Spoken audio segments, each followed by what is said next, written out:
Governor, for that really kind introduction. I want to thank Mike for inviting me here to spend some time with all of you.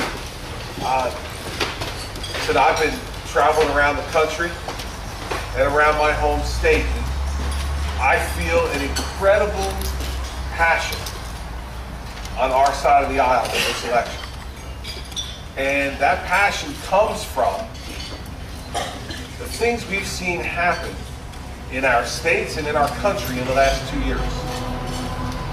You know, 2 years ago, when Barack Obama was elected president, you heard the media talking about just how enlightened the American people were, how they had responded to this beacon of hope and change and a new day in America.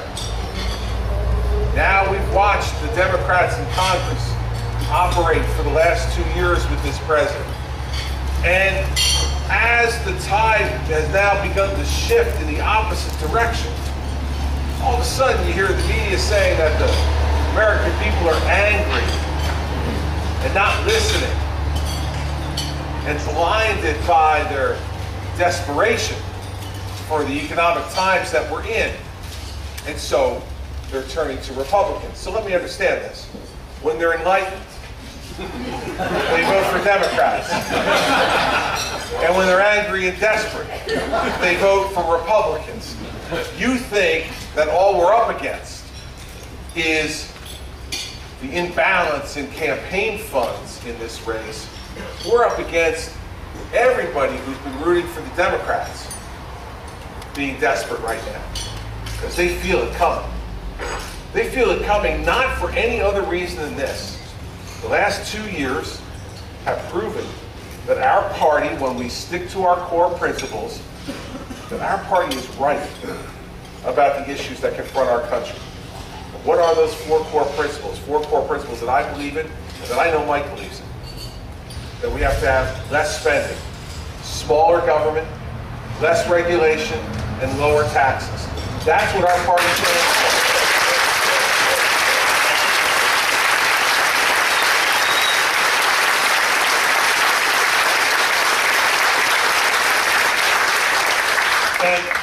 And so, with 14 days to go, it is put up or shut up time for our party.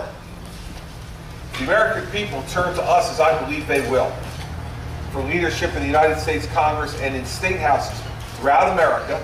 It is time for our party to make the tough decisions that need to be made to stick to those 4 core principles. I'm confident that Mike Fitzpatrick knows that, and that's exactly what he'll do when you send him back to the floor of the House of Representatives.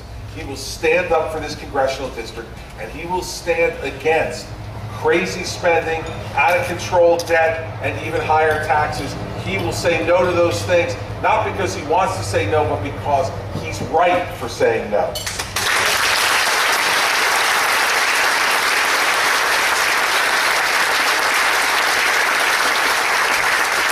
There will be all these political pundits who I'm sure are whispering in his ear, because I know they whispered in mine.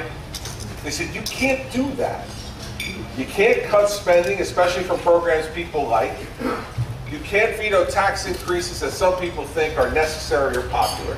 You can't do these difficult things and survive politically.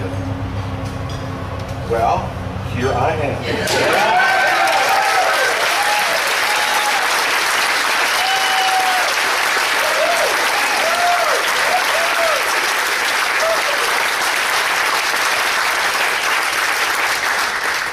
Mike knows this, as a special interest spends more and more money trying to beat him down.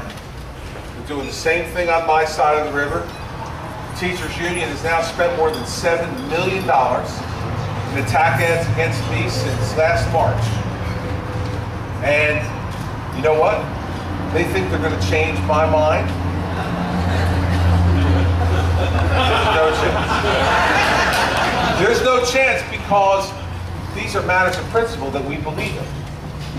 And if the experience we've had in New Jersey for the last 9 months, and I tell Mike today is a good day, it's good karma for me to be here, because it's 9 months ago today that I was sworn in as governor of the state of New Jersey. And so,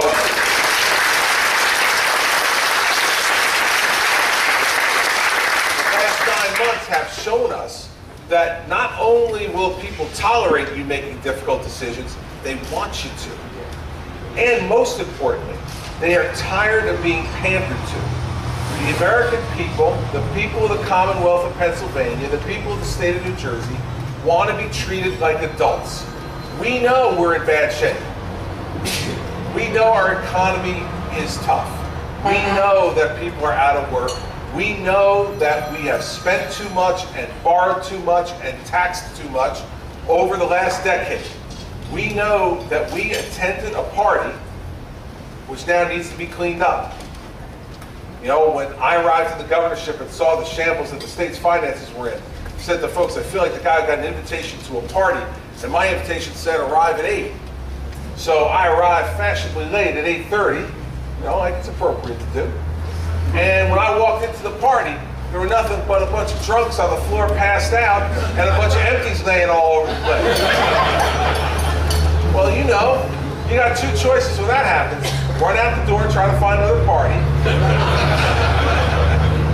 Or stay there and clean up. Our destiny will be determined by people like me and Mike staying and cleaning up the mess they've left for us to clean up. That's what we're going to do.